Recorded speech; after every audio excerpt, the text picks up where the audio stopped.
recording? I hope you're not coming back for another interview to get a job here. You realise that this is role reversal. 20 years now. You may fool these beautiful red-skinned people and these women who listen to your show. They don't know the kid with the skinny legs that I remember. He used to run out for sandwiches and get drinks for us. Let's not forget, kid. This is how I wanted to start this. Yeah. And for those just wondering what's gone on, it's Tuesday night, and if you've been checking out the show since we started beginning of the year, I've been inviting in just some real legendary people. Not just that, people who I feel like they have such an influence, a story, an inspiration. And tonight, it doesn't probably get any more inspirational or aspirational or legendary than the man who's sitting across from me. And kind of kicked off the interview, the chat. I don't even want to call this an interview. This is more like a chat with someone who I refer to as my uncle, because we go way back. But a UK legend, Goldie, is in the building, man. Well, you know, you always had that potential. I've got to say to you, that little that spunk. I had a little spark in my eye, didn't I? Spark in his eye. I always wanted to go on the details and get it done. And then obviously the Roll Deep stuff came about and everything else and whatever. And I think I even came into a video shoot once. I was quite delirious. You did. In my Rick James moments of my life, I think. Which was feet on your couch. Crazy. But yeah, I mean, I always see this as being. It's kind of not an interview, but it's also to remind people that anything is possible if you want to achieve anything. It's just about really setting your agenda and making waypoints in your life. It really is. Don't wish too hard, kid, because it just won't come true. Yeah, exactly. And who would have thought, you know, couple of decades on now from when I was, for those that don't know, I was like in school around like 14 years of age, and they were like, we got work experience coming up, where do you want to go for work experience? And I was like, right, I need to do something musical. Like, I was into my jungle music. I just wanted, at the time, I just wanted to go and do anything to do with music. Turns out, had a little look around the industry. There was a work experience placement at a legendary jungle and D&B label called Moving Shadow, which was based not too far from here, actually, over in St Anne's Court, which is I got the studio from Mel Gaynor, which is Central London, and I was just super excited because I knew it was a record label. I heard they had a studio there. That's pretty much as far as it had got. And literally, first day I was in there, one of the first people I got introduced to was yourself. That's a lot to deal with. It is. It's a lot to deal with. It's like, wow, like, it's like the actual Goldie who, you know, you were already a name that I was more or less fully up on. But I want to take it back to quite a bit before that day and kind of your early beginnings, because for those people who have come across Goldie in the last, 20 or 30 years, for however they have come across you, whether that be via your music, first and foremost, your art, your acting, the many things that you're now known for, they may not know that the initial story that really got you into it, and you know that I find that such an inspiring story. So if we could go kind of back to the Midlands. I mean, it was a very, you know, Brim Fuentes was a massive inspiration to me. He came to the Shore Theatre along with Bambata, and they were doing stuff with Cookie Crew and Live to Break and all his, you know, original hip hop heads, Rodney P and Bionic, and all these guys were around at that point. And I think it's really important to say that, you know, we did have a good hip hop culture here in the UK. Yeah. But the difference was that Paris had the ghettos, the precincts, which were on top, way before we were on top. We still had it through the TV and the media. Yeah. And there was always that, I'd been out of sync with that. But I'd always gravitated towards it in such a strong way. But when Brim Fuentes saw me at the Shore Theatre, I was probably as aggressive as I am now in terms of passion with what I believe in. And he said, I like that kid, man. I want to go where he lives. And he came up to the Midlands. And then Toxteth Riot happened. Wow. And he wanted to go to Liverpool, and then he got arrested in Bristol with a house party. Because everyone always said, you know, yeah, Goldie, you came from Bristol. But no, we always used to run to Bristol. We ran to Leicester on some different thing, on some street thing, getting money and doing what we were doing. And we were going to Bristol parties.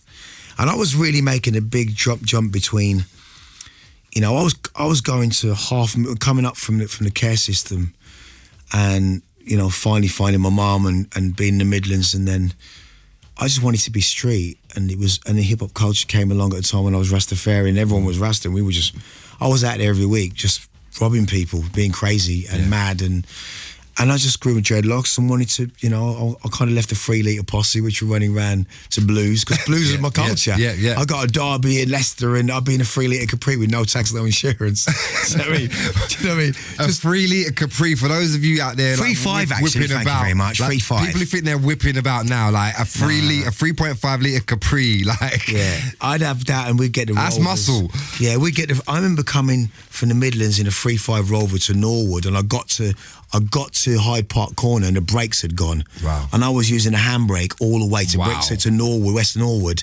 And I got down there and said, "Why you have to bleed the brake them, you know? Get them done." Where you drive from? I drive from Firetown, Wolverhampton. What? That's where you come from, down the road. So you're coming down the road. So I was, you know, talk about passion. I was living on, this fuel was fueled by, like, on air, man. I was literally on gas. And we went to scrapyard, got the brakes blade, got new brake pad, did all that thing, built it up.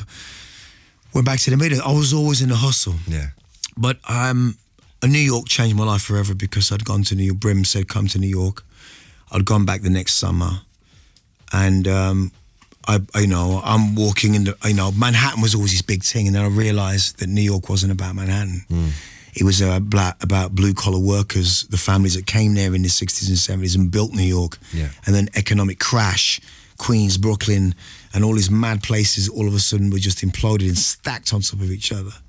And the ghetto, and the Bronx was on fire when I was there. And you were out there, you know, the graffiti. The graffiti thing was huge for you. Huge. B-boy and breakdance was huge at the time. And, you know, a guy from the Midlands out there in the middle of, you know, kind of like a jungle, I guess you could call it. How did that go down? How did you get received? How did you find it? I think, a lot of respect. That's why I respect Semtex so much. He has a lot of connection to the States in that sense. And that's why I think he's respecting the way he does interviews and stuff with different people. But we were there. I was in the Bronx when I was coming to 18. I'm 51 now. Wow. And I've been here in that game for a long time. And, you know, painting trains at that time in my life and being chased, 116th Street, being chased down on a third rail, being chased by police because it gets raided. And it's just crazy. You got Deer in a fight with some guys, been crossing him out for 3 years in a train. Wow. The police come, we all jump in the tracks, we're all running. It's just, those days, it was just on fire. And I think the adrenaline and everything else for being there. And I think that coming back to the UK for 3 times running, when I came back, I just felt like I didn't belong anywhere. I felt like I was just a little, even though those guys were the same age as me in New York, I kind of wanted to absorb the culture so much that I felt, unless I could make some damage within that field, I felt like I'd lost out a little bit. And I was part of Task Crew anyway. I was under the wing with T-Kid and Nicer and Bio. I hadn't met Nicer at that point, to be fair. But, you know, I met Futura really, really early. I'd always wanted to meet Dundee, and he died. But, I met Lee in Henry Chalfon's studio in Grand Street. And this was a book that I opened at the age of 17 that was called Subway Art, that changed my life forever, because what people seem to forget was that the New York subway system, something that Mayor Koch wanted to spend and did spend £72 million of taxpayers' money to eradicate graffiti, is now adorned in the galleries of the Moda Gallery, and all of a sudden it's trendy and everyone's wearing baseball caps and paying for graffiti art. Let's not forget the people that fell and died for this movement. In the same way, I look at people that got gunned down for hip hop with the beef. Now it's business. Yeah, you know, and I think going back and forth through time, which we are time travelers. People forget within hip hop and breakbeat culture, we have the ability to sample and go back and forth in time. And look at the greats. And, you know, I was carried by mixtapes that had Mary, Mary, where you going to? So I was driven by breakbeat culture. I was just about to mention that as well, you know, spending that time in the States and doing the whole thing that was going on around that kind of early to mid 80s, and you came back to the UK late 80s and found yourself immersed in this breakbeat scene that had now kind of taken a few steps in the UK and you know, linking up with the guys from like 4 Hero and the people like Rob Playford and stuff like that. Is that what kind of... Well, to be honest, there was a few years where I was a gorilla in the mist, and I've always been that gorilla in the mist because I was culturally displaced because it hadn't happened here, and I felt like some kind of... I don't know. I always think that people within early hip hop culture, it's like, I think Jesus had a lot of insight, but there were all these Jesuses running around with laptops. Yeah. That's what Jesus means. Just means you have insight. That's all. And you've got a few programs more than anyone. Just having a bit of insight. Yeah. And I was like, guys, crack cocaine's not here yet, and it's going to destroy our ghettos. And everyone's like, yeah, whatever. You know, it really made an impact.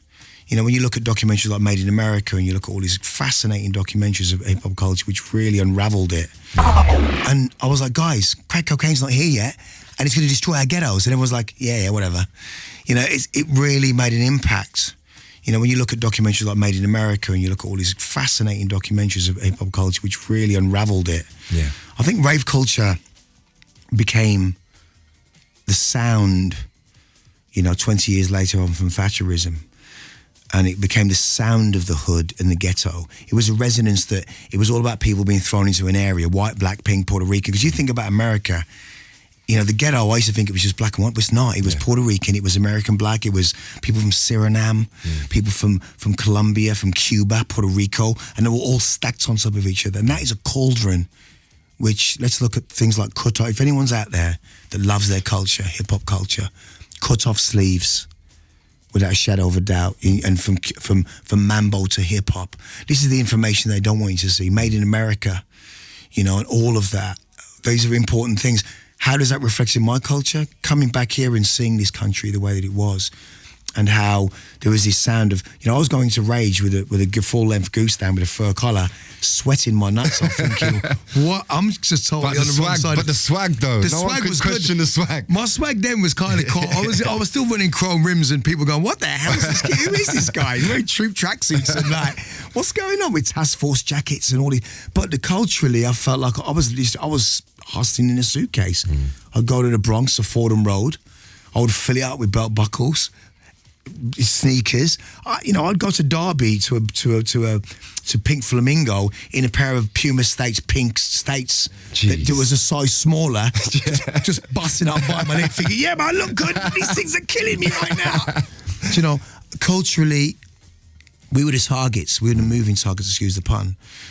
And it makes me smile now, thinking how far I feel part of this insight. But even further to finishing your question, that I felt displaced slightly because it hadn't happened here yet. But I felt that, you know, we've got to look at Ragga Twins and Rum and Black, Paul Ibiza, early jungle tunes that kind of shunned the rave sound. They were like, that's all right, but we're not really in the helium thing because the helium ain't really cutting in the ghetto right now.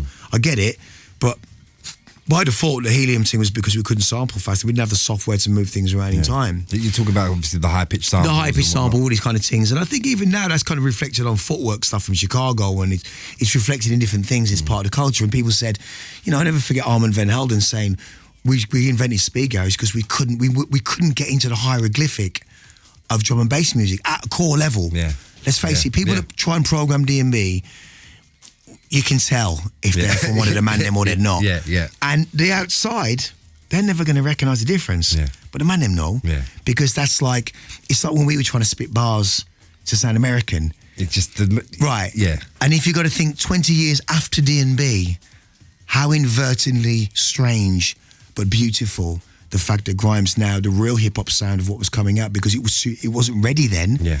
Because if you think about what garage was, where it kind of raised its head from an MC point of view. That's exactly, right, let's face it. Exactly. It was voicing its opinion on the set of man and passing the mic on a garage set. But let's face it, it's almost like what Lovers Rock was to reggae. It was just out of time. Grime for me was the Lovers Rock music was the soul music of us from the 80s. Just in another era all of a sudden. Because it went underground and everyone went, garage came, and then it was busted up the place. And of course, like if you thought the hip hop jams in England, when it first started happening, it was carnage out there. You know what it used to be like. No, of course, it was like mental. But I think people think gentrification is a bad word. In some aspects it is.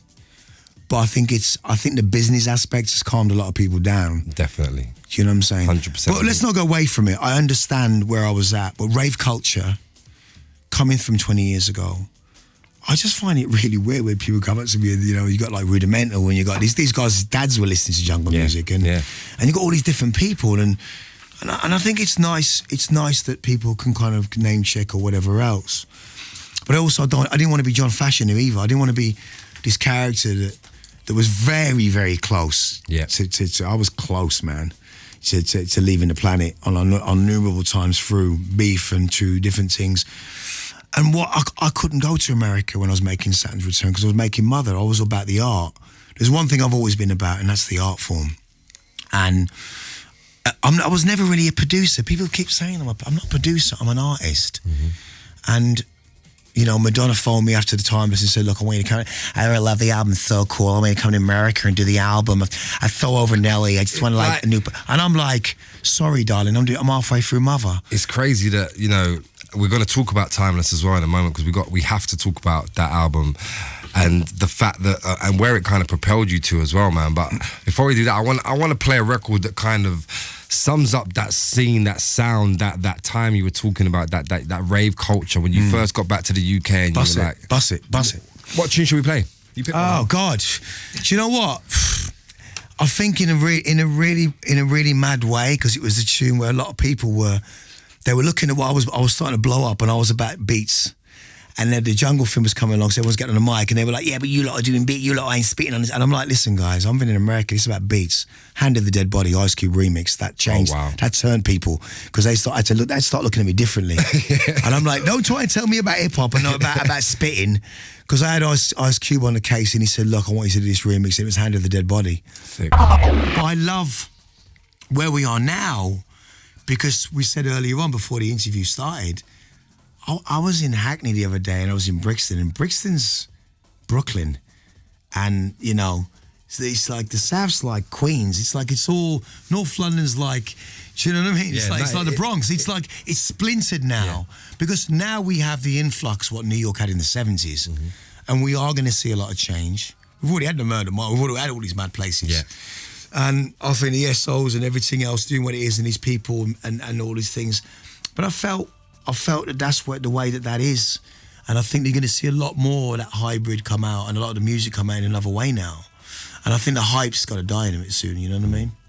I think everything you're saying is bang on point. I think this is literally just the kind of the start of the UK, not the start, but you know, like you said, the US and hip hop probably 30 years ahead of the UK in terms of a culture, and we're just starting to get the reaps. But I also think that those artists in America that are checking certain man like Skepta and everyone else who rate ridiculously. I think he's in an unbelievable position that no one's been in, where he's got a very tight team and is amazing. And you know, I'm breaking bread and sitting down with him and saying, don't make the same mistakes I made.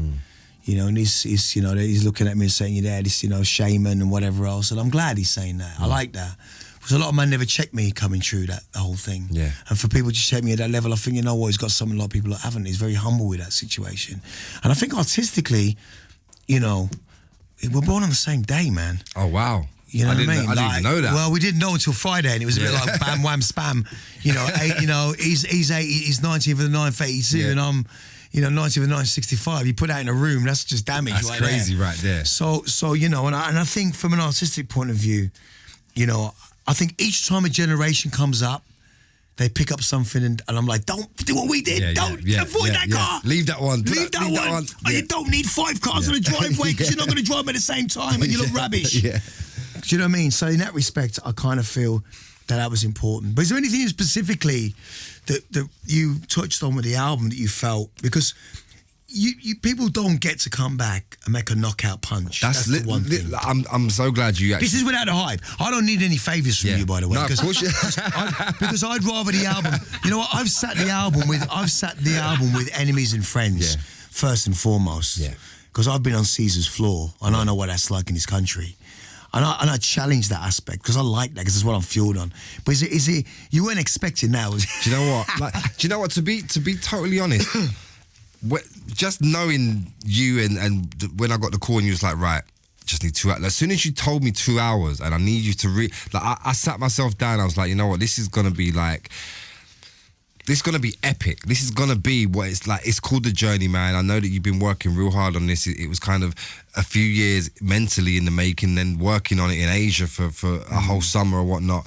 I knew it was gonna be something epic. I knew it was not gonna be a sort of album where you can kind of check in and, oh yeah, I like track 4 and 6, and I'll just listen to those two today. It was something that you have to sit down and listen to from top to bottom, and I was blown away. I'm not gonna lie, man. Like I said to you out there when we just first linked up, absolutely amazing. Like from the intro, Horizons, like it just sets the soundscape. Like, and you know that you're going to be taken on a literally a crazy journey, and you go in, man. Literally from the breaks to the ballad stuff to you got a couple of little steppers on there that I was loving. That's just like as a DJ and as a music lover. Blue Note, Castaway. Yeah, of course. Castaway, amazing as well. Yeah, and River. I think like things like Redemption really, really international in terms of Mad Mike and Detroit. Yeah. You know, I phoned Mad Mike and said, Mike, you know, I need to talk Touch High Tech Jazz. He went, man, it'd be a banana, man. Yeah. And I took it, sent it back to him, and he went, God damn, man, you brought that shit all the way to Detroit, man. Like you came in a spaceship and you came. And But you know what? Like just hearing his reaction to it, like it's hard to even to put into words. You know how some of those tracks really make you feel, and literally you have taken, like you said, all of these different genres that we've got that we can go back in time in a time machine, like you mentioned, and it feels like you've done it on Journey, man. And like you mentioned to me out there, it's kind of like 35 years, kind of all, you know, one thing married up. But it goes through. I think the first thing as an alchemist is how to design stuff that goes through your heart, and it bypasses the head. There's too much heady thing going on for me. Too much thing in the head. Yeah. You know, you got. I think if you're touched by music through the heart first and foremost, you know, I saw graffiti, it touched me through my heart. I saw people breakdancing, spinning on their heads. It touched me through my heart, man. You know, I saw a man drop a tune and you're sitting there and, you know, you've been in a Powerhouse or Rock City and a man and Jonathan would drop a tune and it's like, to me, he just, you know, just drops this, you know, outstanding. He drops that tune right there and you're thinking, rah, do you know what I mean? Rising to the top. And you just, all these tunes get dropped, MFSB, all the funk, Sudden Freeze, bam. These are the tunes that kill me, man. And I think I wanted to go through that aspect of what, you know, how music's really affected me from a very chemical level. Now, I mentioned it was a good few years in the making. Do you remember when you was like, right, this is the start of it. This is either the first session, this is the first track, or did you? How did you go about? It was a real. I work in a really, really weird way. I felt that it was a complete. There were going to be 2 stages to the exercise. First, I did the drums at Battery Studios. I spent 3 days doing all of the breaks I've ever experienced. Wow. All of the classics. Wow. From Apache to Can, to Pollution. You know, Beck, to everything I possibly loved. I just ripped a new one first and foremost. And then they were kind of like the starting blocks then, I guess. Yeah, they were building blocks. As far as drums, they were my beta blocks. I wanted to go through all of that. And of course, I've got the greatest drummer in the world. I've got Adam Betts, John Blees, and Danny on percussion, and just ripped all of that. Because the Heritage Orchestra brought me a whole new colour of palette. Wow. Did that. Put those bottles of wine away in Thailand to settle for a little while, I'm sure. And then I put this black book together, which every graffiti writer knows you have a black book. So I'd had the idea in my head for 5 years. And Adore You was the first idea that I did actually before I sold the house. And it was almost as if it was like I tried to start the engine on this car and it wouldn't start in the cold. And it kind of sparks and it kind of died a little bit, Adore You. I kind of did it. And there's a great story about my daughter finding it on an old wheeled iPod. She went, Dad, this tune's amazing. She's crying in the car. She's 14. Oh, wow. And she's 14. And I went, oh, yeah, it's a tune, darling. And I'm like, I haven't done anything for a while. I'm like, yeah, I'm gonna finish it, babe. I really am. Like, I'm still the man, but I was really fading out. Yeah, yeah. And I got the boys on the tune, Ulterior Motive, love them, Greg and James. And they, you know, I wasn't really, you know, firing on all cylinders with the beats at that point. Because as an alchemist, you've got to have everything together. Didn't quite pull that together. And we addressed it, and then all of a sudden, this going down, Asia's going down. I'm selling the first house I've had since a record deal. This is a big move for me, you know. And people say there's 2 times in life where you can really die, and that's with, you know, where you move house. That's going to rip your heart out. Never look back. Amazing. Did that. Set up the studio, and I got this black book, and I just drew all the tracks out, and. It just comes to me like it just does. I go to the yoga and I come out and I go and sit on the beach and then the melodies just come to me. And I think one of the only ways I could explain it, Terry Walker, who I love, Terry come to me and she said, I finally get it. I didn't understand the song I was singing. I didn't understand the way you made me sing it. And it just finally clicked. And I think that's what the power of alchemy is, because I know what I'm doing. I just have to just keep the water clear and just, that's what the universe does. I've got to channel it right. And it was always going to be 16 tracks. I already knew what the tracks were going to be. The River's about, I mean, you take the beats off the River, it's a gospel record. Same as Tomorrow's Not Today. Tomorrow's Not Today is Reinforced. It's for Hero. Without fail, that's their inspiration. You know, Horizons is Incognito. Bluey and them, man, they really inspired me a lot. So it was all of that. It was all about all of these inspirations without going into even more detail. And I just think it was the best. I mean, since I've done that album, I've done a whole other projects, which I'm not going to say anything about. But I just can't stop writing. It's just flowing from you. Well, I didn't do it when I did Timeless. I did the album when, yeah, you guys, and give everyone a middle finger. I'm like, yeah, done that, done Journeyman, it's aside now, and here's another album. But like you said, you're in a whole different place from the man that made, you know, Timeless and that whole period. And like you said, you're in a much better place now. And it sounds like, you know, Thailand and Asia has been an amazing place for you to really just knuckle down and get creative again. Well, you go there, I'm nobody. I go and sit on there, they'll call me Fantong. Yeah. That's my name. What is Fantong? What does that mean? Fantong means Mr. Gold Teeth. That's what it means. So you're gold teeth. It's plural, like a plural, or what is it? Adjective, I don't know what it is. You know, that's it, I'm Fantong. Wow. And that's it. And I just kind of, and I like it because, you know, it's that same thing, I think all of that parody of celebrity. I think that's the first thing that yoga. So I remember struggling in yoga, and a guy called Paul, who was my first guru, along with Cindy Haig, who's just ruthlessly amazing. You know, I love you and hate you in so many ways, because there's a teacher that teaches you, you know, and you go through this military precision thing. And he said to me, look, you know what, I'm going to sit you down. Everyone left the room, and, you know, he's gone, look, man, leave your ego at the door when you come here again, man. Because you got to allow that. This ain't the gym where everyone's like, yeah, man, look at me. Wait till he's going to see me now, you know. Yeah, here we go. Yeah. I'm just going to, yeah. You're training. Yeah, I did legs on Monday. No, you didn't. Stop lying.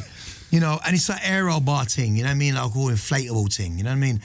And I'm not really in that. I think that's what he taught me, to leave the ego at the door. And don't get it twisted, people. Some people hate me.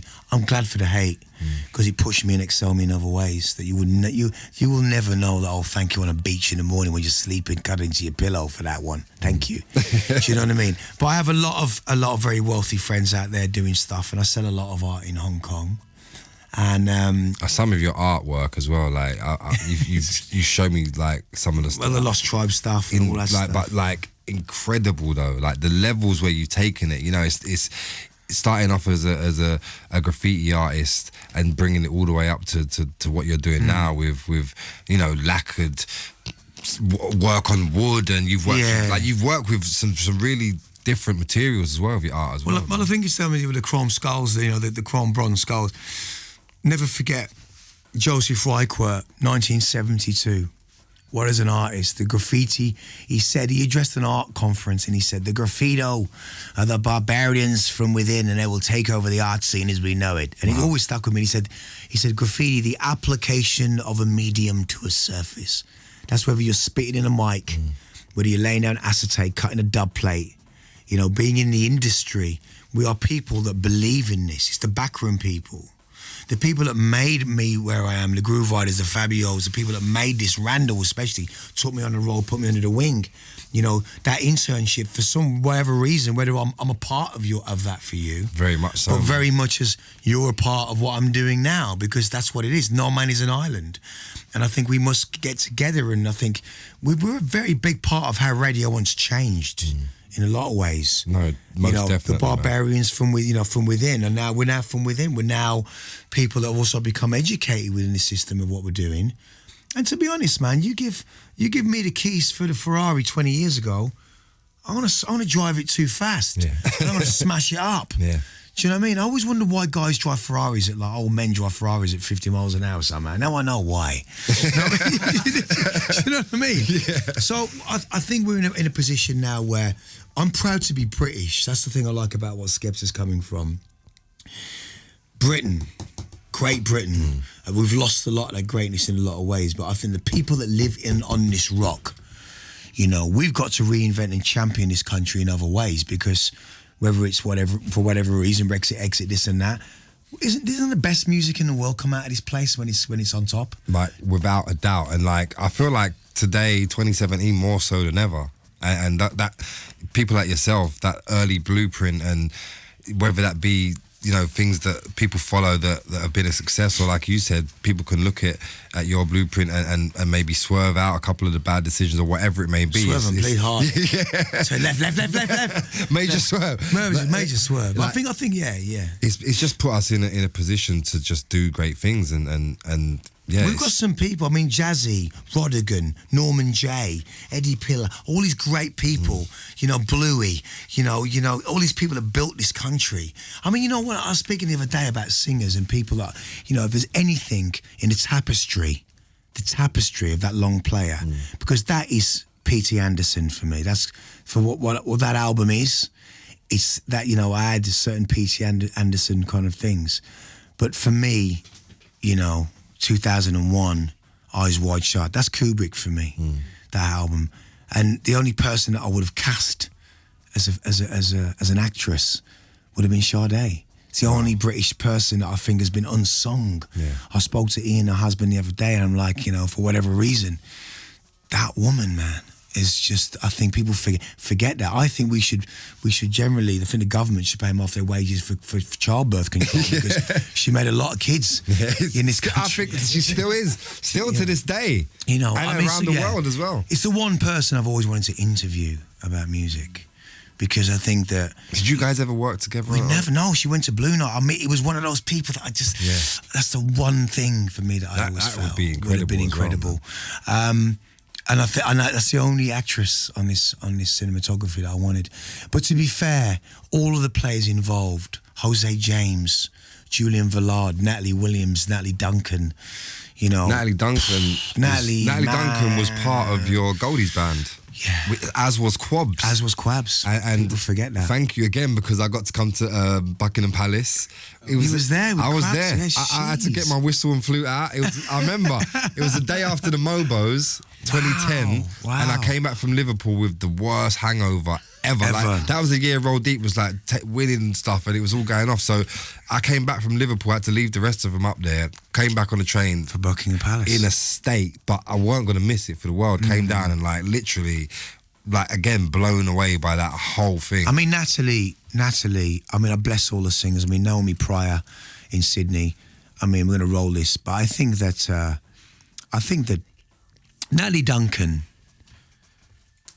without a shadow of a doubt, is my Dandridge, my Eartha Kitt, you know, in everything that woman does. She's my muse. Yeah, I say to my wife, this is the woman that I want to work with in the future and produce her album in the winter, which we're doing.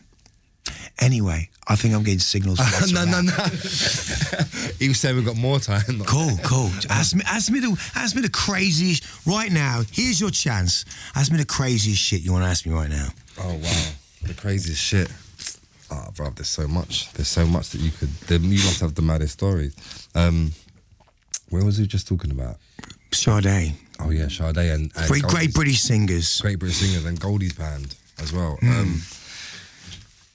You know, over these years, you're somebody that you've done it all, like from music to art on a massive scale to acting. Of course, you've featured in some humongous films. We're talking like James Bond. You mean the stuff you play at Christmas and you don't see him die, or you see him get shot at Christmas? Them ones. But like, you don't often, you know, you're not someone who screams and shouts about it, but these are all huge achievements, man. You must have seen and heard some crazy things over the years. Yeah, as well. I mean, I think Guy. I speak to Guy now and then. Statham, we stay in touch with. Statham came and stayed with us last year with Rosie, and then we were in Asia, and he was doing some mad film in Asia at the time. You know, and just some amazing people, man. I mean, Stevie G, I think he's one of the best British actors. I mean, he's just Boardwalk Empire, Capone. Sick. you know, talk about a guy that just, you know, he's, you know, featured in Adore You. He's the main lead in the video, which I'll show you after this, which is going to blow you away. But Stevie's a guy that went, you know, we've been through the mill. We've been through the trauma. You know, we've gone through that kind of, you know, we throw ourselves into our art. But even, you know, people like Josh Evans, Robert Evans' son, Godfather Chinatown. I mean, this guy produced, he was Mr. Hollywood. We're still best friends after 22 years. And I think even people that really inspired me, like the Kingston 14 thing we did at Stratford, which was an amazing play about the Kingston 14, you know, from Jamaica, and I played this mad guy. I mean, Clint Dyer is one of, I mean, if I've got a problem or I feel that I need to, there's a few things that I do. One, I go and sit on a couch with a wonderful woman and sit down and just upload. Yeah. Then I got to throw myself into a double at Bikram. A double session. Throw myself into a double. How long is a double session as well? Well, that'd be like, you know, 3 hours of your life that you just. But remember, it puts 2 hours, 2 weeks, you know, guaranteed at the end of your life. Adds on the end. When you're on your hospital bed, you kind of make it while your daughter makes it to the hospital, say goodbye, kind of shit. So in that respect, it's kind of cool. But it's also, you know, the aspect of these great people, and people like Gary Aspen from Adidas, who I've known for absolutely years. Gary's a good friend of mine. Gary, as well, man. you know, is Duppy Boy, call him, you know, Duppy Boy, like Ghost, you know. He's round the back. You don't really see Gary, and Gary's been an unsung hero in terms of British culture. Oh, for a long time. Come on, man, from the terraces of football, like all the way through. All the way through. And I was with him today. I've been with him today. I got a hug off him today, you know, and I mean, you know, I think it's from that to great people that inspire me. But Clint Dyer is my man. He's like a great director, a great British actor who's got a Hollywood film coming out soon. He's one of these guys that just, you know, the way he looks at stuff and the way he looks at directing, he's a brilliant director. We did the David Bowie film together. Oh yeah, there's so much that like there's so much. I forgot about that one. Do you know what I mean? There's like that's straight to DVD, big in Jamaica, but straight to DVD. It's crazy, you know what I mean? though. Like actually, no, straight to tape. Straight to Beta, straight to VHS, straight to VHS. That was. But it was a great film. It was very much in that same kind of belly stream about, you know, I had certain people in Miami who used to clock me for that. Go, yo man, feeling bad, you know, bad, boss. You know, but I love where we're at. I love, you know, Laura Mulver and Terry Walker and Natalie Duncan and all these great British singers that are coming through that are just, you know, unreal. I was going to ask you as well, because it's in 2017 and it's almost like all of these artists, like everyone out there, it's like everyone calls you uncle. It's like you're literally it's like been an uncle thing, isn't it? I know. It's like I think it's just the what you've done for everybody, like inadvertently, on purpose, whatever. Like the inspiration that you've had on everyone, from the likes of myself through to the Skeptors and the Terry Walkers and everyone that kind of makes music that's from the UK. I feel like you were saying, I don't know, where were you? Yeah, you just really overwhelmed with how beautiful it has been in a room. Oh, yeah, sorry, yeah. I feel like in 2017, you know, with all of these artists that you've helped to birth and create almost through your inspiration, through your work, through the blueprint that you've created, do you sit back and kind of look on like a proud uncle? I kind of do. I think I really respect where old Skepta came from, and I see him in the airport with Shorty, and Shorty's wicked, man. You know what I mean? I see him and he said, look, yeah, cool, your Skep's coming up now. So, you lot riding, yeah? You going, where you going, sweet? I'm going somewhere else. And he said, yeah, just be in touch. And just get a text when I'm in Thailand. I texted him nothing back for about a month, and I get his text out of the blue, and I'm like, all right, I'll just roll this around. And we were doing something in September, and I just blazed the beat, and it's just incredible piece of music, to be fair. It's incredible, to be honest. I mean, I'm like, you know, there's a big chapter going to close right now. So wait, are we hearing that there's going to be like a Skepta and Goldie? It's done. It's done. I'm gassed about that. Yeah, but I think it's one of those things that, for me, ironically, we're in the same place with Cooking Vinyl, which is amazing, which wasn't expected. You know, that's locked down, that's done. Do you know what I mean? But there's greater things there now. There's greater things that are going to happen. I think the ASAP thing has been mad because everyone's going, yeah, he's wearing his T-shirt and he's you, and he said, I think there's all these guys looking at that. But it's, you know, I was speaking to Wiley the other night. I mean, Wiley, man, it reminds me a lot about myself, man. Yeah. Because people just didn't know how to approach it. Yeah. You know what I mean? Like, is he going to turn up? Yeah. You know what I mean? And I'm like this, I'm like, people just say to me, we didn't know how to speak to you because 1 minute you're throwing a guy. I see a guy the other month. It's when I came back last year. When you don't remember, Don't remember me, do you? Man, no, because you threw me down a set of stairs. Do you know what I mean? Or you beat me up or threw me out of a car. You chased me around. I don't know. I was great a little bit. What do you say to people like that when they come up to you? I just say, listen, it's a food voucher. Let's go and eat some food or something now. Let me buy you a drink of some sort. It just wasn't, I was just going, it wasn't me. I just this is me. So I just feel that I need to apologise to anyone that I've offended.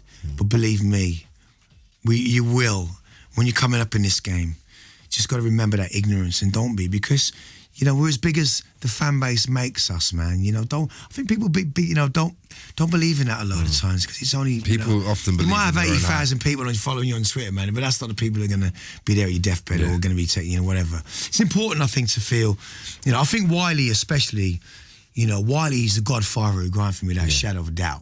Shadow of a doubt. I think unanimously across the board, scene, everybody knows. And then he's sitting there going, nah, man, but you're my godfather because it's you and Ray Keefe and like Mayheads, man. Like, exactly, it's like a fossil. Like he's uncovering a fossil of another fossil.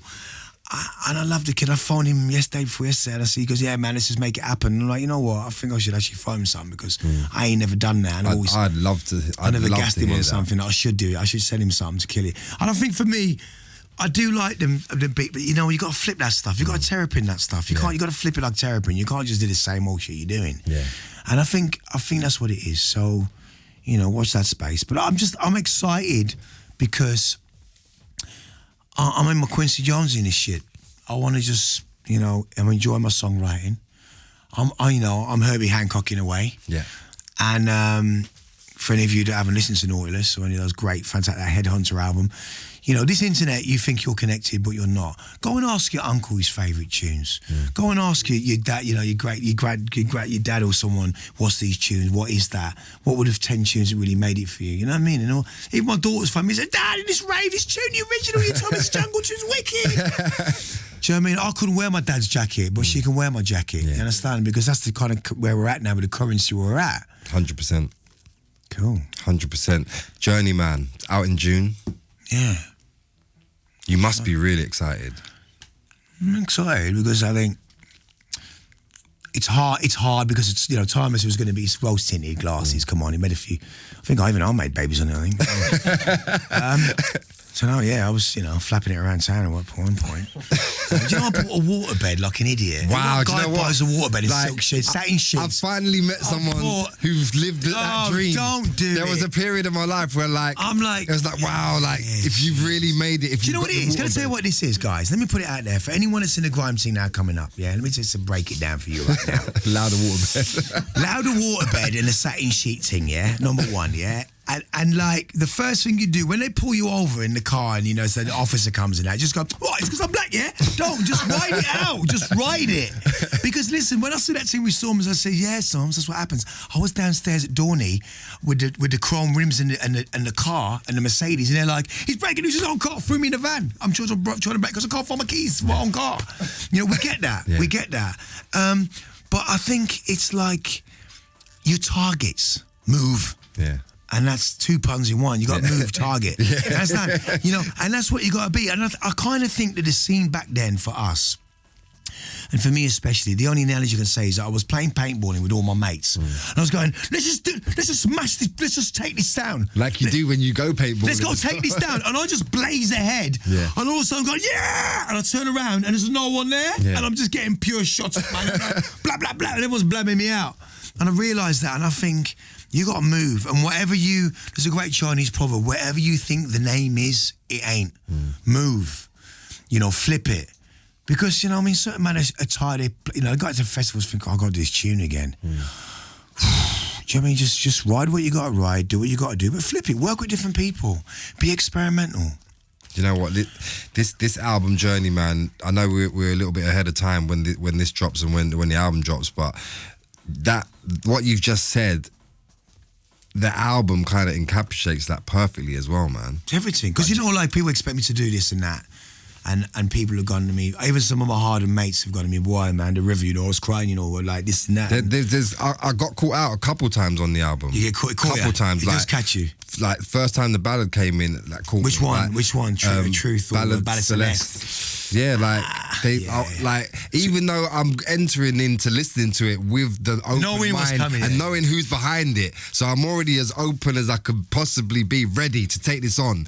And still, I was like, whoa, weren't expecting that. Oh, whoa, he's gone like. Yeah. Well, you know what it is, because it ain't kung fu. Yeah. Because I was going in there blazing like kung fu, but now I'm like Wing Chun. Yeah, Tai Chi. It's Tai Chi yeah. and Qi Gong, which I've been doing, which is amazing, and it's all about that. And I think, you know, this is not a love song for all of us people that come from the hood in the 70s and the 80s. My mum and dad, for whatever reason, you know, because Saturn's Return was about gunning them in a sense, because the drugs, you know, when anyone watches Saturn's Return, the man that you're looking at there is responsible for a whole heap of fuckery, and he's just an artist trying to find himself. But if you look at me, I'm gaunt. You can see that I'm clearly an addict. And the man you're looking at right now in this room is a man that's clear and concise. But you look at Love Song, man, it's about two people falling in love. I look at my daughter's young love with her man or whatever it is. I look at my, you know, people falling in love and the love between a child and a parent. And now you look at Adore You, what that is.